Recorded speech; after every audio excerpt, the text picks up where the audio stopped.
네, 안녕하세요. 홍콩훈놀 구독자 여러분, 그리고 새로 방문해주신 여러분들 모두 환영합니다. 자, 오늘 지금 시간이 8시 7분이거든요. 이게 명절 앞두고 좀 많은 일이 있어서 녹화를 이제서야 합니다. 촬영을. 그래서 아마 한 10시 정도 또 올라가겠네요. 11시 정도 돼야 될 것 같은데 이거 하고 영독 하나 하고 올려야 될 것 같아가지고요. 자, 그럼 오늘 독서 그냥 바로 이어가도록 하겠습니다. 자, 새로 오신 분들께서는 들어보고 이 또 짬독서가 틈날 때 하는 거라서 그냥 프리하게 하는 건데 그래도 들어보니까 나에게도 도움이 되네? 좀 들어볼까? 하시는 분들께서는 꼭 구독과 좋아요, 알림 설정 부탁드립니다. 자, 슈퍼노멀 스테이지 2 전개 부자의 길을 선택하다. 그죠?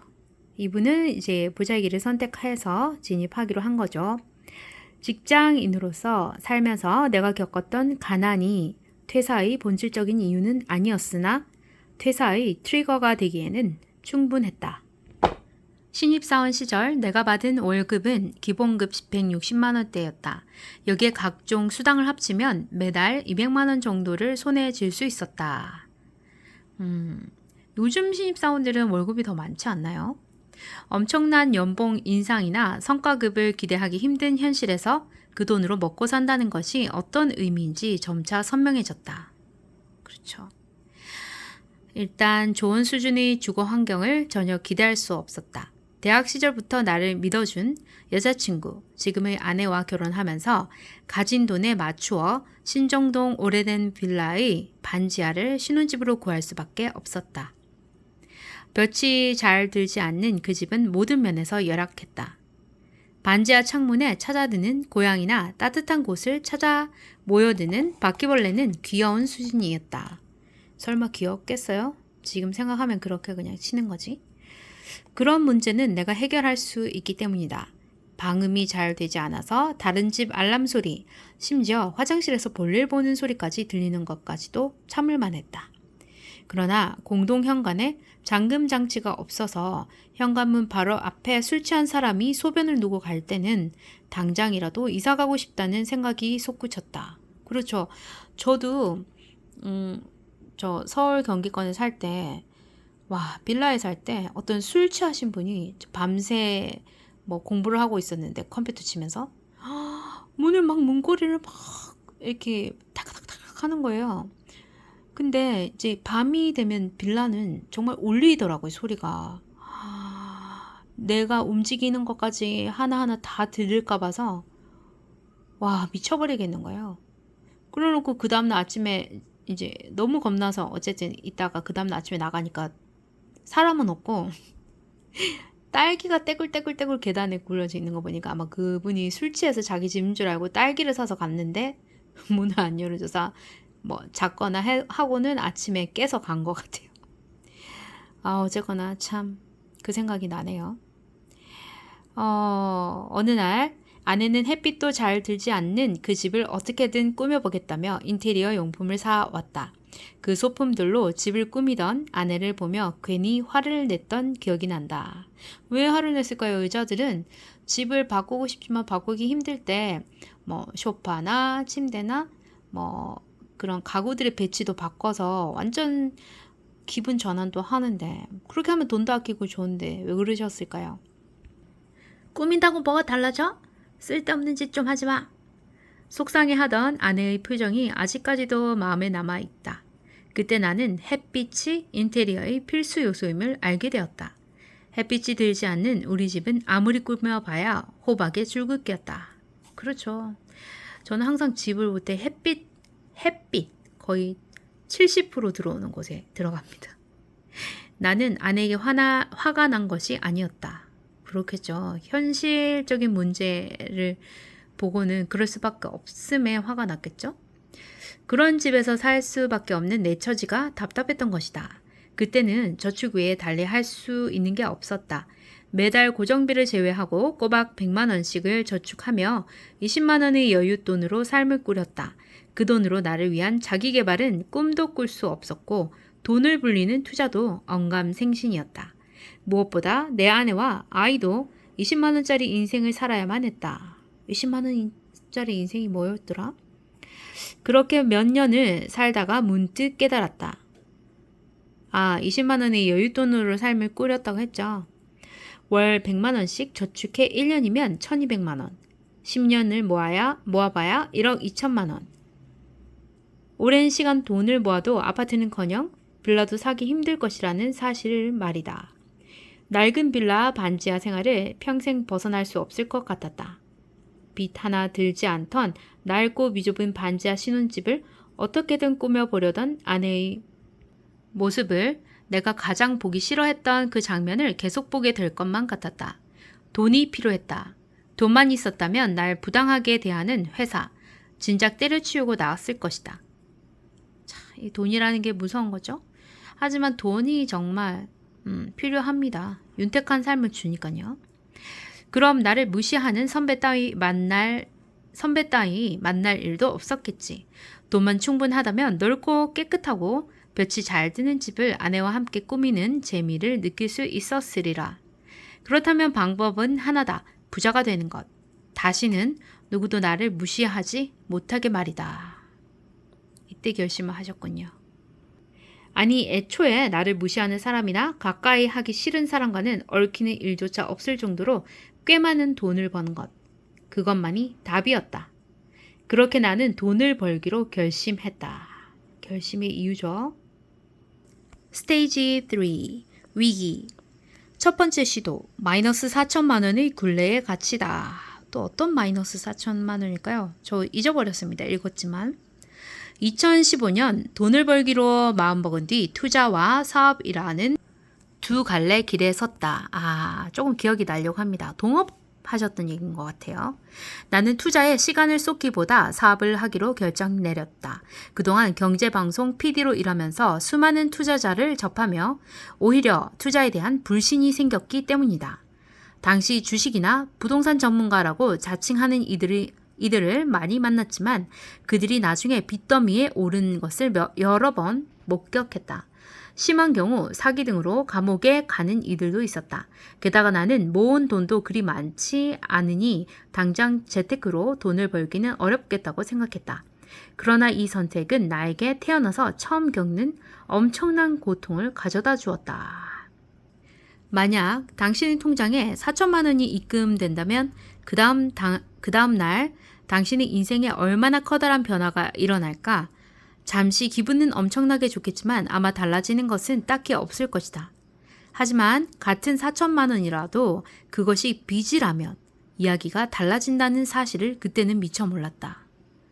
그렇죠. 빚과 소득은 완전 다른 거죠. 4천만 원의 빚이 생기면 인생은 빠르게 변화한다. 그것도 아주 나쁜 방향으로. 나는 처음 시작한 렌털 스튜디오 사업에서 큰 손실을 보면서 이러한 진리를 제대로 깨달았다. 이분이 제일 먼저 시작한 사업은 렌털 스튜디오라고 합니다. 처음 사업을 시작할 때는 나름 자신이 있었다. 방송사 PD를 하면서 각종 스튜디오를 이용했으니 나름의 접점이 있었고 임대료나 기타 비용 등을 제하고 어느 정도 이윤이 남겠다는 계산도 섰다. 자, 이거가 발음을 잘못해서 죄송합니다.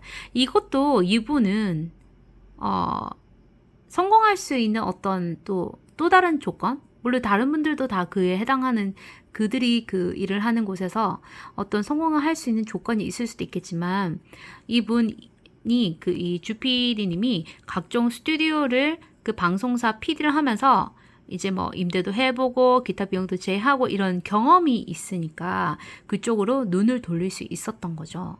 그래서 우리도 뭔가 새로운 걸 하고 싶다고 할 때 자기가 하고 있는 일, 연계된 일 가운데 돈을 더 벌어다 줄 수 있는 일이 무엇인가 먼저 주위를 살피는 것도 중요할 것 같습니다.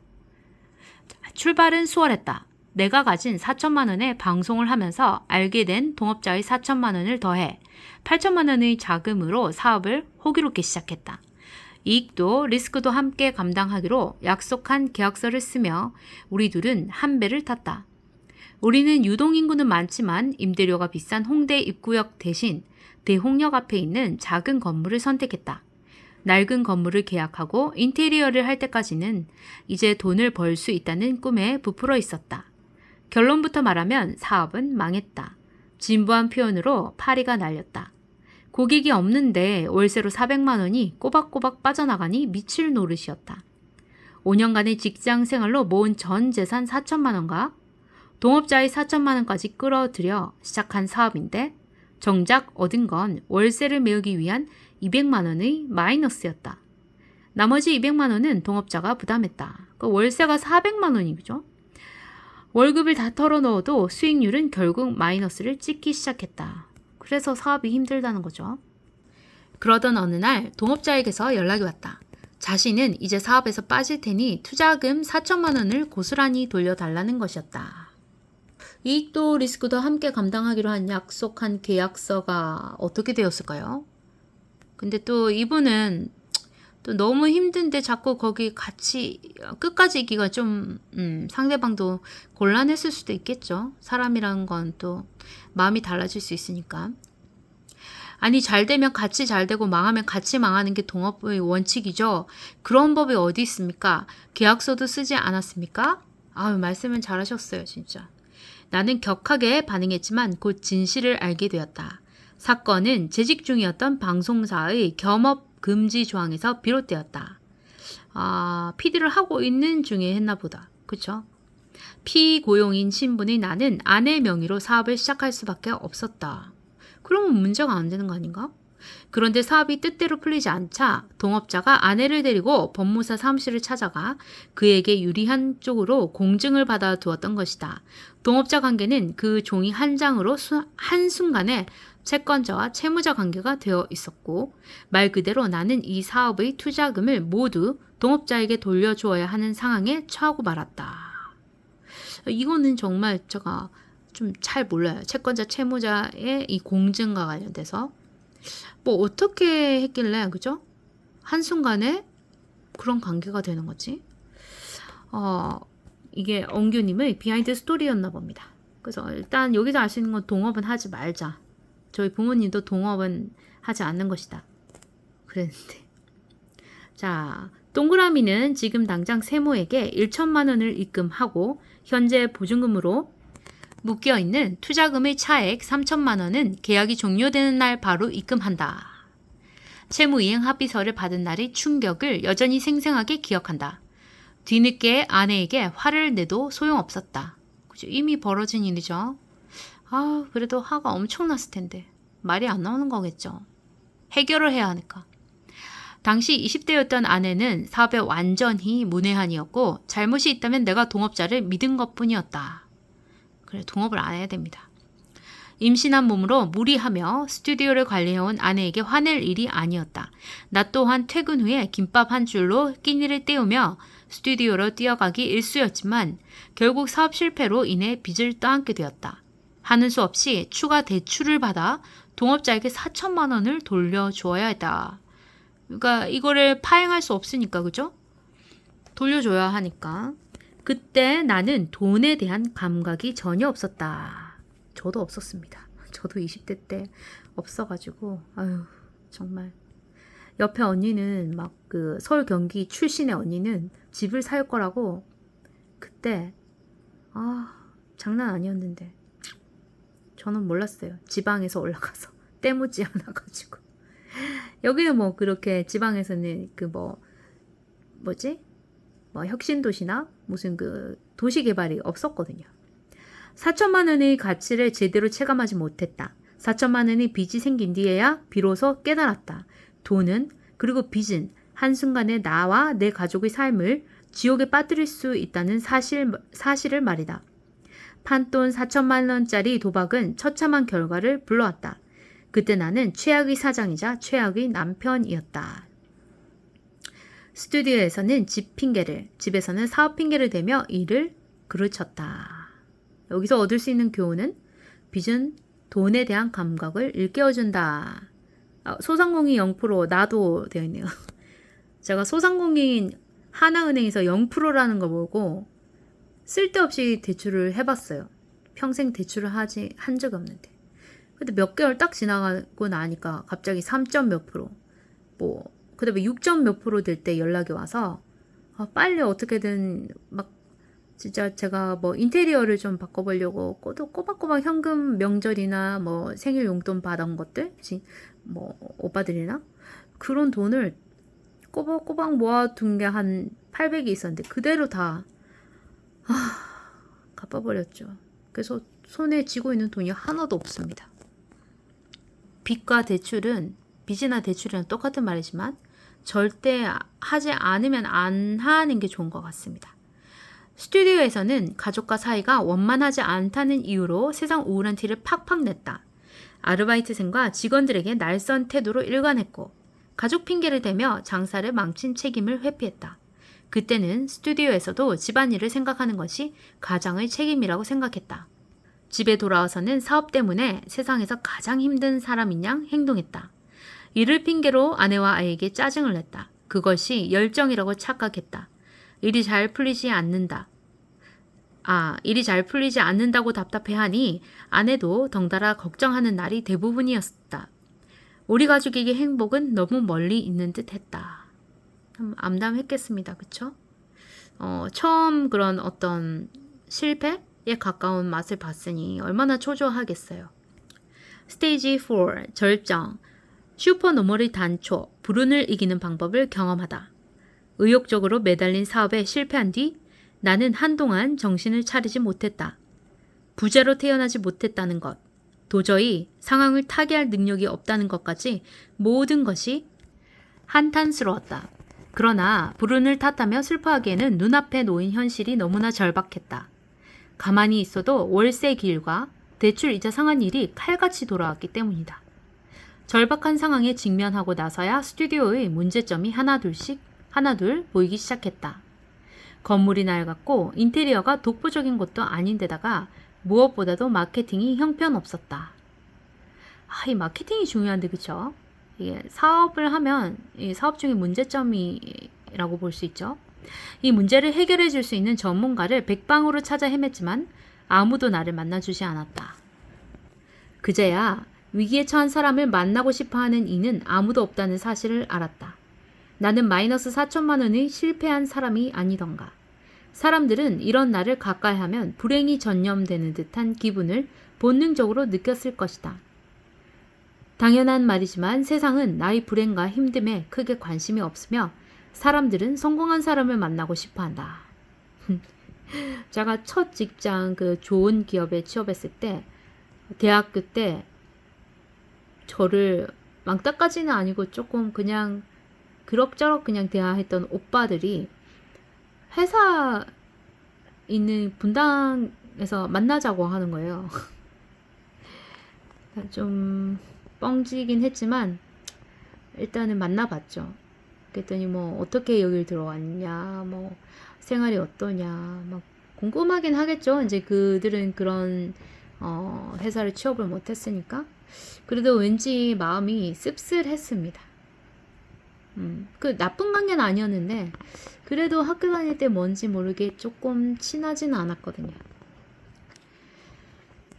세상이 그런가 봅니다. 저도 아마 안 그렇겠어요. 저도 성공은 아니지만 뭐 취업을 하기 위해서 뭐 우리 왜 보통 대표를 만나라, 뭐 직급이 높은 사람을 만나서 대범하게 한번 굴어라, 소신 있게 해라, 뭐 그런 거 저도 부모님한테 교육을 받았었거든요. 그래서 뭐 이거는 이렇게 저렇게나 다 이해를 해야 하는 상황이라고 저는 그냥 판단이 됩니다. 당연한 말이지만 세상은 나의 불행과 힘듦에 크게 관심이 없으며 사람들은 성공한 사람을 만나고 싶어한다. 사업이 잘 되면 주변에 순식간에 사람이 모이긴 마련이지만 정반대의 상황이라면 수십 번 거절당할 각오를 해야 한다. 여러 번 시도하는 것 외에는 답이 없다. 여기 이 표현이 딱 맞죠. 수십 번 거절당할 각오를 해야 한다. 다행스럽게도 그즈음 회사 동료로부터 마케팅 담당자를 소개받았다. 역시 마케팅 담당자, 그쵸? 저도 여기 지방에 내려오고 나서 같이 제가 이제 가르치는 일을 한다고 했죠? 그 어머님들 중에 정말 감사한 분들이 몇 분 계셨거든요. 그분들이 뭐 먼저 나서서 이렇게 하겠다 한 건 아니지만 그분들한테 어떤 정보가 있을 때 저한테 다 갖다 주시는 거예요. 정말 뭐 마케팅을 담당했다고 해도 뭐 다름이 없죠. 여러 달에 걸쳐 수십 번을 조르듯 부탁한 끝에 겨우 성사된 만남이었다. 그만큼 간절한 일이었다. 키워드 광고도 하신다고요? 키워드 몇 개 정도 넣으시는데요? 저 많이 해요. 10개도 넘게 넣어요. 그는 황당하다는 표현으로 이렇게 말했다. 10개요? 많이 넣은 곳은 10,000개도 해요. 제가 이 독서를 저번에 한 4페이지까지 했는데 키워드 광고가 뭔지 몰랐습니다. 그래서 이 찾아보니까 Cost per Click이라고 CPC라고 하더라고요. 그래서 키워드 애드버타이징해서 검색 광고, 그러니까 구글 이런 검색 광고를 말하는 것이더라고요. 여러분 좋은 정보 하나 얻었죠? 그러니까 꼭 구독 눌러주십시오. 자, 그 말에 충격을 받은 나는 지푸라기라도 잡는 심정으로 키워드 광고에 힘을 싣기로 했다. 좀 창피했겠지만은 충격받고 실마리를 푸른 거죠. 10,000개를 한다고? 그럼 나는 100,000개 해야지. 라고 다짐하며 키워드를 조합하기 시작했다. 근데 이런 아이디어를 생길 수 있는 머리가 있어야 됩니다. 그죠? 이 주원규님은 똑똑하십니다. 100,000개의 키워드를 어떻게 만들어야 하나? 그 순간 학창시절에 하루 종일 붙잡고 했던 디아블로라는 게임이 머리를 스치고 지나갔다. 이 게임에서는 무기의 속성, 그리고 창, 도검, 도끼와 같은 무기의 종류와 함께 접두사, 전미사를 조합해 수백만 개의 아이템의 이름을 만들어냈다. 이 조합법을 광고 키워드를 만드는 데 적용해보면 어떨까? 이게 무슨 말인지 잘 모르겠어요. 그죠? 뭔가 조합해서 이름을 만들었다 하는데 얘가 있었으면 좋겠습니다. 뭐 이런 걸까요? 탐포를 롤 같은 거 보면은 저 정확히 기억을 못합니다. 막 성우 같은 멋진 분들이 말씀하잖아요. 근데 무기에 서서 한 발을 쏘면 1000m까지 가는, 그리고 적의 아지트를 무찌를 수 있는 멋진 뭡니다. 이런 걸까요? 저는 이것밖에 상상이 안 되는데 진짜 그 검색 광고 키워드를 어떻게 쓰는지 정말 궁금하거든요. 먼저 나는 스튜디오의 특징을 분석했다. 엑셀 첫 번째 열에 스튜디오의 위치를 표기했다. 홍대, 마포, 대흥역, 홍대역과 같이 근처역을 조금씩 토시를 바꿔가며 최대한 다양하게 적어보았다. 스튜디오 위치를 포기할 때 근처 지역을 토시를 바꿔가면서 최대한 다양하게 적었다네요. 홍대, 홍대 입구, 홍대 입구역, 홍익대학교 등 같은 장소를 나타내는 표현을 모조리 포함한 것은 물론이다. 두 번째 열에는 스튜디오의 속성을 넣었다. 자연광, 예쁜, 사진 찍기 좋은, 그죠? 자연광이 좋은 스튜디오, 예쁜 스튜디오, 이런 식이었을까요, 아마? 사진 찍기 좋은, 우정사진, 핑크 등 스튜디오를 대여하는 사람들이라면 검색할 법한 키워드를 넣었다. 광고할 때 그렇게, 그죠? 마지막으로 세 번째 열에는 공간에 대해 썼다. 렌털 스튜디오, 스튜디오 대관, 렌털 스튜디오 대여. 그렇게 각 항목에 최소 50개 이상을 적고 조합했다. 이런 방식으로 몇 개의 키워드를 만들어낼 수 있었을까? 무려 30만 개였다. 와, 10만 개 하겠다 했던 것 같은데 아닌가? 그때 네이버 키워드 광고는 하나의 계정에 최대 20만 개의 단어만 등록할 수 있다는 사실을 뒤늦게 알게 되었다. 20만 개? 어떻게 하지? 나머지 10만 개의 키워드도 버릴 수 없어서 하나의 계정을 더 만들어 광고를 진행했다. 저는 이런 것들의 예가 정말 궁금해요. 이걸 모르니까 뭘 할 수 없는 거예요. 아무리 이걸 가르쳐 주신다고 해도 엑기스는 안 가르쳐 주신 것 같은 느낌. 그죠? 잠깐 필사적으로 매달려 했다 넘어가기 전에 왼쪽에 디아블로 2 레저렉션 일반 아이템, 무기, 방어구, 장신구, 접두사, 총괄표를 이렇게 뽑아봤나 봅니다. 예를 들어 잔혹한 빠름의 도금. 여기 있네요.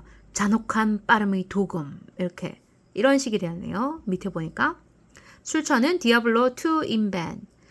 접두사 명칭에는 한글, 영어, 공고한, 힘센, 영예로운, 축복받은 성인의 성스러운, 신의, 충직한, 방어력 증가, 점수 수치 이런 게 있네요. 전 게임을 몰라가지고. 자, 그때 네이버 키워드 광고는 하나의 계정에 최대 20만 개의 단어만 등록할 수 있다는 사실을 뒤늦게 알게 되었다. 나머지 10만 개의 키워드도 버릴 수 없어서 하나의 계정을 더 만들어 광고를 진행했다. 광고가 중요하죠, 그죠? 필사적으로 매달려야 했다. 나는 빠르게 계산기를 두드렸다. 이 스튜디오를 다시 살리려면 최소 월에 1천만 원을 벌어야 했다. 적어도 하루 10팀의 예약을 받아야 얻을 수 있는 매출이었다. 그러므로 언제든 손님을 받을 수 있도록 스튜디오를 24시간 운영하기로 했다. 자, 계획이 수정되면서 거기에 대한 해결 방안도 수정했죠. 그러니까 이분이 이렇게 프로세스를 했다는 걸 보면 구체적으로 파악을 하고 분석을 해서 방향을 재설정했다라는 게 저는 이제 보이더라고요. 월 1,000만 원을 벌기 위해 내게 필요한 정확한 수치를 파악했고 이를 실현할 수 있는 사업 구조로 전환한 것이다. 자, 이게 포인트겠죠? 잠깐 표시를 하고 갑니다.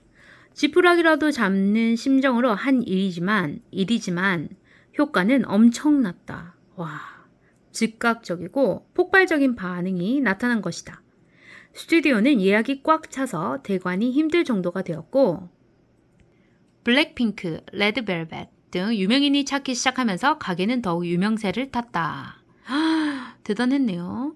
자신감을 되찾은 나는 렌털 스튜디오를 3호점까지 늘렸다. 렌털 스튜디오만으로도 매달 1천만 원 이상의 고정 수입이 생겨났다. 내가 거둔 첫 번째 성공이었다. 그때부터는 돈 버는 것에 자신이 조금 생겼던 것 같다. 렌털 스튜디오 사업 외에도 다양한 방식으로 돈 버는 방법을 찾아내고 곧바로 실행에 옮겼기 때문이다. 그죠? 곧바로 추진력 있게 실행해서 그렇죠. 네이버 스마트 스토어에서 상품을 판매하기 시작했으며 인테리어 쇼핑몰과 오프라인 매장을 운영했다. 이제 렌털 스튜디오에 이어서 스마트 스토어, 인테리어 쇼핑몰과 오프라인 매장 운영, 사업이 더 확장되죠. 또한 내가 이전보다 성장했다는 사실을 누군가에게 알리고 싶다는 소박한 마음으로 시작한 유튜브 채널도 급속도로 성장했다. 자, 급속도로 성장할 수밖에 없었던 게 공감대, 그죠? 누구나 부자가 되고 싶고 희망적이고 이 주영규 님이 늘상 하시는 슈퍼노멀의 전초가 평범한 사람들에서 시작하잖아요. 그리고 진실되고 진정성이 있으니까, 그쵸?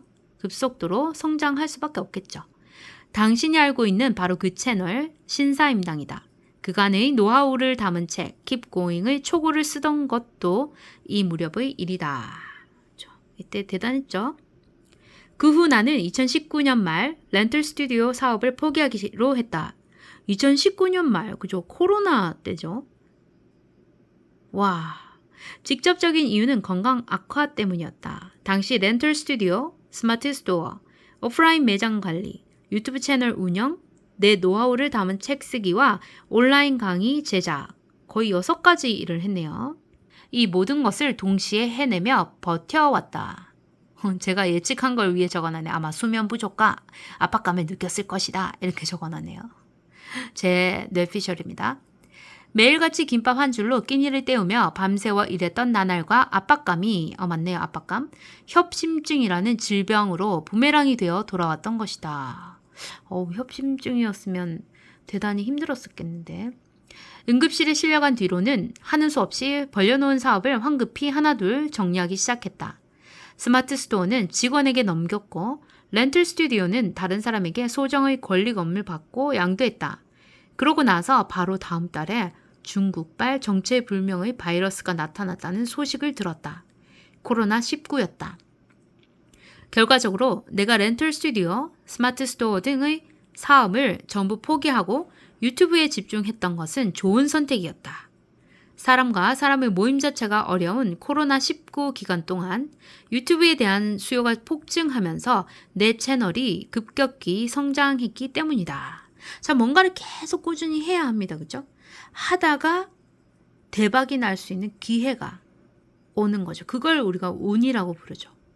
이분은 운도 맞아 떨어졌네요. 자, 이 비대면 상황인 유튜브에 대한 수요가 폭증하면서 채널이 급격히 성장했기 때문에 성공을 할 수 있었다는 거죠. 코로나19를 겪으며 불안정한 경제 상황 속에서 재테크라는 컨텐츠가 수요에 몰린 것도 한몫했다. 모든 것이 행운이었고 감사한 일들이었다. 그런데 문득 궁금해졌다. 이 모든 행운이 나에게 쏟아진 이유는 무엇일까? 제가 이 주원규 님이 모으신 금액 저는 빈털털입니다. 진짜로. 이분은 정말 대단하고요. 근데 제가 이분을 보면서 공감할 수밖에 없는 게 저는 IMF 시대 때 휴대폰 디자인을 했었거든요. 저는 IMF를 IMF라고 잘 모르고 넘어갔거든요. 우리가 코비드 19 할 때도 되게 힘든 분 많았잖아요. 저도 지금 되게 힘들고 그 이후로 정말 저는 힘들어졌거든요. 있던 돈까지 다 생활비로 쓰고 있어서 지금 완전히 수익이 나지 않아서 여기도 처분을 해야 될지 고민을 하고 있거든요. 근데 어쨌거나 뭐 버리는 비교할 수 없지만 그때 상황으로 보면은 IMF 때 남들이 다 불경기일 때 저는 좋은 회사에서 월급을 잘 받았고 해외 출장도 가고 일을 열심히 하고 있었고 저는 그렇게 힘든 시기인 줄을 몰랐던 거죠. 저도 그때 운이 온 거죠. 제가 그때 전에 독서 때 대학 들어갈 때 꼴등으로 들어갔다 했잖아요. 근데 졸업할 때 제가 열심히 해서 성적 장학생 그 과 수석으로 졸업을 했단 말이에요. 그러니까 뭔가를 열심히 꾸준히 시키지 않아도 그냥 스스로 자발적으로 했던 그때 지금은 뭔가 실행하려고 목표를 세워도 참 안 되는데 그때는 그 젊음이었기에 했던 건지 뭐 때문인지 모르겠는데 정말 열심히 하고 있는 와중에 뭐 회사도 많이 뭐 떨어지기도 했는데 딱 거기가 된 거예요.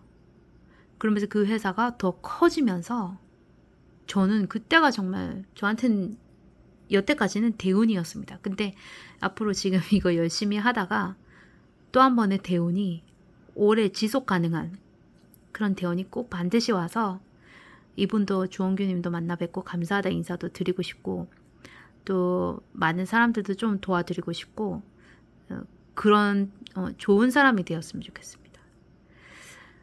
그래서 이거 보면서 참 진짜 나한테도 그런 행운이 쏟아졌는데 나는 재테크도 안 하고 뭐 했을까 정말 많이 이런 분은 정말 다르구나 생각 자체가 물론 시대적으로도 지금은 또 공부도 많이 하고 독서도 되게 많이 하고 이미 교육 수준이 높아진 그런 그 시대상도 반영이 되겠죠. 그때 저는 고작 그냥 지방에서 학교 나와가지고 취업을 한 거라서 그러니까 뭐 다 똑같아질 수가 절대로 똑같아질 수는 없어요. 똑같은 방법을 쓰더라도 그러니까 온 때도 맞아야 하고 그 노력했던 부분이 그 시대를 뭐 리딩할 수 있는 것이라면 맞아 떨어지겠지만 그렇지 않는다면 이게 빛 좋은 개살구나 뭐 희망 고문이 될 수도 있으니까 너무 큰 욕심은 말고 조금씩 나아지는 그런 그 계획과 절차를 밟는 게 더 중요하다고 생각이 듭니다. 어쨌든 재밌죠? 와, 독서를 하다 보니까 벌써 34분이 지났네요. 여기서 끊고 파이널 스테이지는 다음 영상에서 찾아뵈야겠습니다. 너무 제가 재밌게 읽어가지고 저는 재밌었거든요. 시간 가는 줄 몰랐습니다. 좀 유익한 시간 되셨는지 모르겠지만 되셨으면 좋겠습니다. 제가 그 추석 연휴에 들을 수 있는 음악을 아까 그 얼터너티브랑 펑키가 같이 있는 음악을 올렸거든요. 올라갔을 거예요 아마. 이동하시거나 심심하시거나 뒹굴뒹굴 하실 때 한번 들어보십시오. 약간 좀 임팩트 있고 약간 파워가 있는 에너제틱한 그런 음악이라서 조금 기운이 날지도 모릅니다. 왜 연휴가 길어도 또 재밌게 보내지 않으면 지겹잖아요. 그죠? 그래서 음악도 좀 골고루 쉬시면서 많이 들으시고 제가 내일부터는 뭐 전 부치고 뭐 집안일을 많이 도와야 합니다. 가족들이 다 모이니까. 그래서 100% 보장은 할 수 없지만 그래도 꾸준히 독서 올릴 수 있도록 최선을 다해 보겠습니다. 이거 빨리 마치고 바로 올리고 싶지만 이걸 올려버리면 그 영독을 촬영을 못 하거든요. 휴대폰을 올려야 돼서. 그래서 영독을 하나 찍어 놓고 올리면 지금 시간이 8시 45분이니까 아마 영독이 9시 15분에 끝나면 거의 12시 정도 올라갈 것 같은데요. 어쨌거나 들어주셔서 시청해주셔서 너무너무 감사드리고요. 짬독서 꼭 유익한 시간 되셔서 자주자주 저절로 찾아오시기를 간절히 바라봅니다. 자, 좋은 밤 되시고요. 그러면 새벽에 영독 잠에 안 오시면 또 찾아주세요. 자, 안녕.